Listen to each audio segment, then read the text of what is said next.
अध्याय 41। पूरे 2 वर्ष बीतने पर फिरौन ने ये स्वप्न देखा कि वो नील नदी के किनारे खड़ा है और उस नदी में से 7 सुंदर और मोटी मोटी गायें निकलकर कछार की घास चरने लगीं। और क्या देखा कि उनके पीछे और 7 गायें जो कुरूप और दुर्बल हैं नदी से निकलीं और दूसरी गायों के निकट नदी के तट पर जा खड़ी हुई। तब ये कुरूप और दुर्बल गायें उन 7 सुंदर और मोटी मोटी गायों को खा गईं। तब फिरौन जाग उठा और वह फिर सो गया और दूसरा स्वप्न देखा कि एक डंठल में से 7 मोटी और अच्छी अच्छी बालें निकली।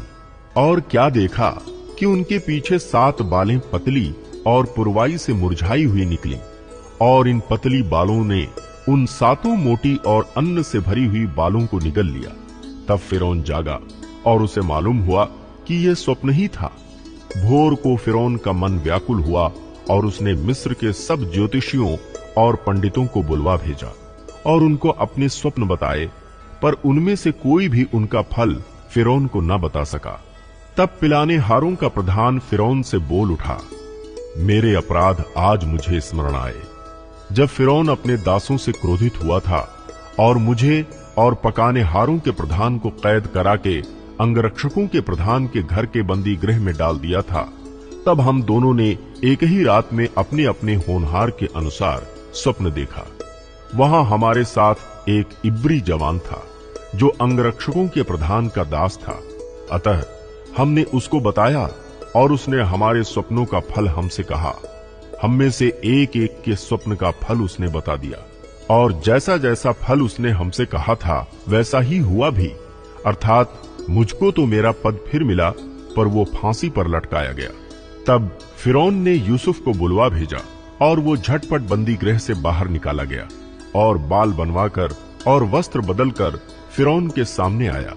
फिरौन ने यूसुफ से कहा, मैंने एक स्वप्न देखा है और उसके फल का बताने वाला कोई भी नहीं, और मैंने तेरे विषय में सुना है कि तू स्वप्न सुनते ही उसका फल बता सकता है। यूसुफ ने फिरौन से कहा, मैं तो कुछ नहीं जानता, परमेश्वर ही फिरौन के लिए शुभ वचन देगा। फिर फिरौन यूसुफ से कहने लगा, मैंने अपने स्वप्न में देखा कि मैं नील नदी के किनारे खड़ा हूं। फिर क्या देखा कि नदी में से 7 मोटी और सुंदर सुंदर गायें निकलकर कछार की घास चरने लगीं। फिर क्या देखा कि उनके पीछे 7 और गायें निकलीं जो दुबली और बहुत कुरूप और दुर्बल हैं। मैंने सारे मिस्र देश में ऐसी कुडौल गायें कभी नहीं देखी। इन दुर्बल और कुडौल गायों ने उन पहली 7 मोटी मोटी गायों को खा लिया, और जब वे उनको खा गईं, तब ये मालूम नहीं होता था कि वे उनको खा गई हैं, क्योंकि वे पहले के समान जैसी की तैसी कुडौल रहीं। तब मैं जाग उठा। फिर मैंने दूसरा स्वप्न देखा कि एक ही डंठल में 7 अच्छी अच्छी और अन्न से भरी हुई बालें निकली। फिर क्या देखता हूं कि उनके पीछे और 7 बालें छूछी छूछी और पतली और पुरवाई से मुरझाई हुई निकली, और इन पतली बालों ने उन 7 अच्छी अच्छी बालों को निगल लिया। इसे मैंने ज्योतिषियों को बताया, पर इसका समझाने हारा कोई नहीं मिला। तब यूसुफ ने फिरौन से कहा, फिरौन का स्वप्न एक ही है। परमेश्वर जो काम करना चाहता है उसको उसने फिरौन पर प्रकट किया है। वे 7 अच्छी अच्छी गायें 7 वर्ष हैं, और वे 7 अच्छी अच्छी बालें भी 7 वर्ष हैं। स्वप्न एक ही है।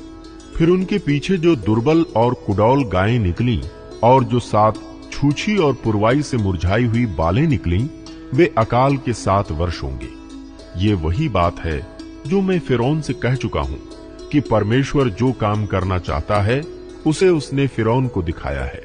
सुन, सारे मिस्र देश में 7 वर्ष तो बहुतायत की उपज के होंगे। उनके पश्चात 7 वर्ष अकाल के आएंगे, और सारे मिस्र देश में लोग इस सारी उपज को भूल जाएंगे, और अकाल से देश का नाश होगा, और सुकाल देश में फिर स्मरण न रहेगा, क्योंकि अकाल अत्यंत भयंकर होगा। और फिरौन ने जो ये स्वप्न 2 बार देखा है, इसका भेद यही है कि ये बात परमेश्वर की ओर से नियुक्त हो चुकी है, और परमेश्वर इसे शीघ्र ही पूरा करेगा। इसलिए अब फिरौन किसी समझदार और बुद्धिमान पुरुष को ढूंढ करके उसे मिस्र देश पर प्रधानमंत्री ठहराए। फिरौन यह करे कि देश पर अधिकारियों को नियुक्त करे और जब तक सुकाल के 7 वर्ष रहें तब तक वो मिस्र देश की उपज का पंचमांश लिया करे और वे इन अच्छे वर्षों में सब प्रकार की भोजन वस्तु इकट्ठा करें और नगर नगर के भंडार घर भोजन के लिए फिरौन के वश में करके उसकी रक्षा करें।